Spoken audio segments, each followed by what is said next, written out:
I found out I was pregnant at the same time as my mafia husband's childhood sweetheart Rosa. To protect her baby from being aborted by her parents, my husband claimed her baby as his own. As for mine, he coxed me, saying he will claim only after her baby was born. I confronted him, demanding to know why he would do this to me. His response was cold and unwavering. Claiming her baby as mine was the only way to protect them both. I won't let anything happen to her or the child.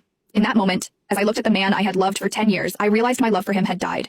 Not long after, my family condemned me, calling me a slut for having a child without a father and pressured me into getting an abortion. Meanwhile, my husband was in another city with his sweetheart helping her through her pregnancy. By the time he returned, I was already gone. I found out that my husband was accompanying his childhood sweetheart Rosa for her pregnancy checkup at my regular hospital this afternoon. Vincent, our baby looks so cute on the monitor. From the crack in the door, I saw Vincent's face lit up with a smile. Rosa was pointing at the monitor, and Vincent nodded, smiling back at her. If I didn't know that man was my husband, the father of my baby, I would have sworn they were a couple, happy and in love. Isabella Caruso, the doctor is ready for your examination, the nurse called. Vincent turned, his face drained of color, his eyes scanning the hallway. He must have heard my name. When his eyes landed on me, his mouth opened, but no words came out. I had been happily married to Vincent Falcone, my mafia husband, for nearly 10 years. This year, I was finally pregnant with his child. He of all people should know how difficult it is for me to have the baby now. How could he do this to me? I slowly walked toward him, my heart boiling with fury, anger, and the deep sadness of realizing how much I had been lied to. Is that why you told me you couldn't come to my appointment today? I tried to keep my voice steady, but the anger surged, making it impossible to control. Without thinking, I raised my hand and slapped Vincent hard across the face. It was the first time I had ever lashed out at him like this. Yet even after I slapped him, he stood there, silent, avoiding my gaze. Your silence isn't helping, Vincent. You owe me an explanation. Vincent didn't move, but Rosa, who had been standing behind him, stepped forward, shielding him from my anger. Mrs. Falcone, Isabella, right?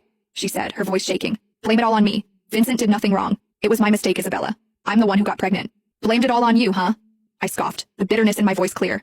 I was a tough woman, but even so, tears streamed down my face. As if my tears had triggered something in him, Vincent finally stepped past Rosa and pulled me into his arms. Don't cry, Isabella. The baby isn't mine, he said, his voice barely above a whisper. I froze. What? But then, Rosa spoke. She winked her innocent big eyes at Vincent. Vincent, didn't you promise to protect my baby by claiming it as your own?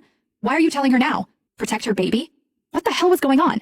I broke free from Vincent's arms and stared at him. What the fuck is happening right now, Vincent? What the hell is she talking about? Vincent!